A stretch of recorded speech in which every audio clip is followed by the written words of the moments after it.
Selamat pagi para mahasiswa sekalian. Kita berjumpa kembali di mata kuliah katekese anak usia dini. Pada hari ini pertama, mengapa harus ada katekese? Ini pertanyaan yang harus kita jawab secara bersama-sama. Dasar katekese adalah penugasan Kristus kepada para rasul dan pengganti-pengganti mereka. Nanti bisa dicek dalam Injil Matius bab 28 ayat 11 sampai 20. Yesus mengutus para rasul untuk pergi. Pergi ini berarti menjadikan semua bangsa muridku, baptislah mereka dalam nama Bapa dan Anak dan Roh Kudus, dan ajarilah mereka melakukan segala sesuatu yang telah kuperintahkan kepadamu. Nah, ini adalah dasar yang kuat untuk kita melakukan katekese, untuk berbuat sesuatu, untuk pergi menjadikan semua bangsa muridku, murid Yesus.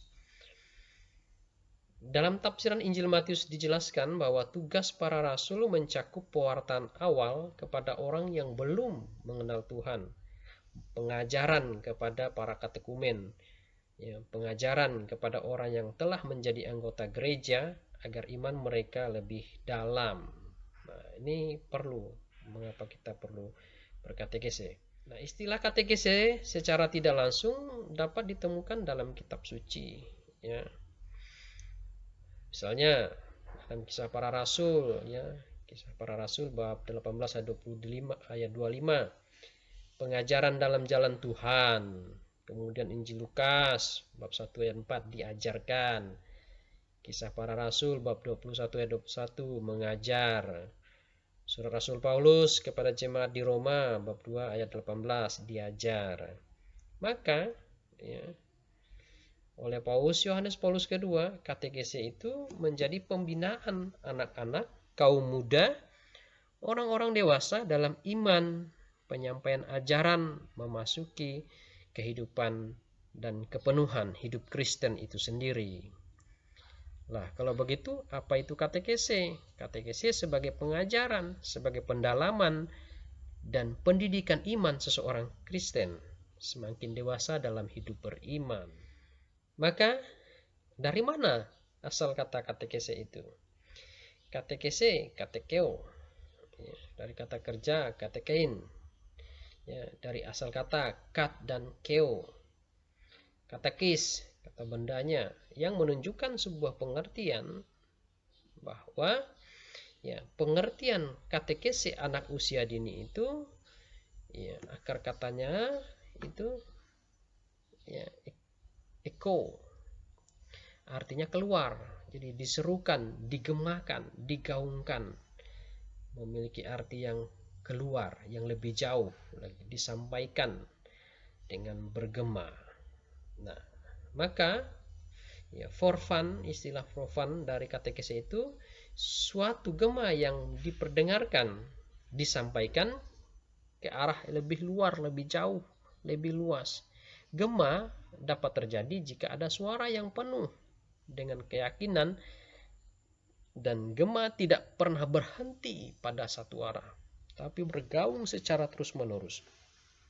Maka katekese juga harus dilakukan dengan penuh keyakinan dan tidak pernah berhenti pada satu arah, tetapi ke banyak arah. Pergilah, jadikanlah semua bangsa muridku, baptislah mereka. Nah, ini tiada batasnya, tapi pergi. Katekese ya tentunya disampaikan bisa saja untuk orang yang sudah dibaptis, ya, dilaksanakan agar mereka dapat tumbuh dan berkembang dalam iman. Dalam artian ini, katekese menjadi suatu pemeliharaan iman. Iman yang sudah ada dipelihara, tumbuh dan berbuah. Nah, katekese menjadi hal yang penting untuk pendidikan iman. Untuk siapa? Untuk anak-anak, untuk orang muda, orang dewasa, yang isinya tentang pengajaran doktrin gereja, tentang ajaran-ajaran gereja, supaya ya, anak-anak itu paham tentang ajaran iman. Nah, katekese menjadi usaha dari pihak gereja untuk menolong umat agar semakin memahami, menghayati, mewujudkan imannya dalam kehidupan sehari-hari. Perlu kita berkatekese agar gereja dalam konteks ini semua umat paham, menghayati imannya dan diwujudkan dalam kehidupan sehari-hari. Dan katekese ini ya menjadikan atau mengantar para pendengar kita untuk masuk ke dalam kepenuhan hidup Kristen, menjadi lebih baik. Lalu para mahasiswa sekalian, katekese anak usia dini lebih dipersempit pada wahana pendidikan, pengajaran, pembinaan iman untuk anak usia dini. Nah, anak usia dini ini tentunya menjadi titik tolak dalam menyampaikan katekese kita, di mana pendidikan iman anak yang disampaikan kepada anak usia dini atau pendidikan iman yang ditujukan kepada anak tingkat taman kanak-kanak. Ya, jadi objeknya adalah anak usia dini. Katekese mendidik menjadikan orang bertanggung jawab bersama antara orang tua sebagai pendidik iman yang utama dan terutama, dan juga gereja yang diserai oleh Allah sebagai perutusan untuk menolong orang-orang agar dapat mencapai kepenuhan hidup Kristen. Para mahasiswa sekalian, katekese ini menjadikan orang bertanggung jawab pertama.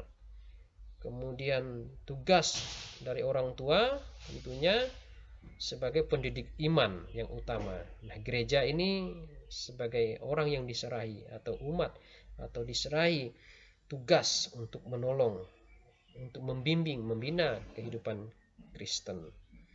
Nah, sejarah katekese anak ini juga bisa kita lihat ya muncul dari tradisi yang sudah cukup tua dalam bidang pastoral atau katekese anak. Kita melihat dalam konteks sejarah gereja, dalam gereja kita, bahwa ada istilah katekese minggu gembira, kemudian katekese anak, bina iman anak, bina iman remaja, dan begitu banyak istilah-istilah yang muncul untuk mengatakan katekese kepada anak ini. Yang pertama, Monsignor Charles Corbin Johnson. Dia mengatakan, wah, ada suatu keprihatinan atas anak yang haus akan kasih sayang. Anak bukan objek tetapi subjek dalam menerima kabar gembira.